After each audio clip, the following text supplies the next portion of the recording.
আপনি দেখেন আপনার স্ত্রী এবং আপনি শুয়ে আছেন পাশাপাশি, আপনি একটা মোবাইল টিপতেছেন, আপনার স্ত্রী মোবাইল টিপতেছে, কে কখন ঘুমাইতেছে কেউ জানে না, কেউ জানে না। কারো প্রতি কারো কোনো ভালোবাসা নাই, কারো প্রতি কারো কোনো আগ্রহ নাই, কেউ কারোর সাথে সময় কাটায় না, কেউ কারো ব্যাপারে কনসার্ন নয়। এভাবে আমরা আমাদের নিজেদেরকে তৈরি করেছি। মানুষের জন্য করার সবচেয়ে গুরুত্বপূর্ণ ইস্যুটি কি জানেন? আপনি মানুষের জন্য যা করবেন আল্লাহ তাআলা আপনার জন্য তাই করবে। ওয়াল্লাহু ফি আউনিল আবদি মা কানাল আবদু ফি আউনি আখিহি। আপনি অন্য কোনো মানুষের জন্য যা যা করবেন আল্লাহ তাআলা হুবহু আপনার জন্য তাই করবে। আচ্ছা, এর চেয়ে বড় আর প্রতিজ্ঞা কি হতে পারে? এটা আল্লাহ তাআলা করবেন, আল্লাহ তাআলা করবেন।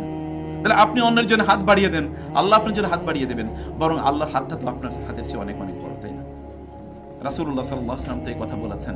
যদি আল্লাহ তাআলা বলেন, যখন আমার বান্দা আমার দিকে এক বিগত এগিয়ে আসে তখন আমি তার দিকে কি এক হাতে এগিয়ে যাই, যখন আমার বান্দা আমার দিকে হেঁটে আসে আমি তার দিকে কি করি? দৌড়ে যাই। এটা আল্লাহ বলেছেন না?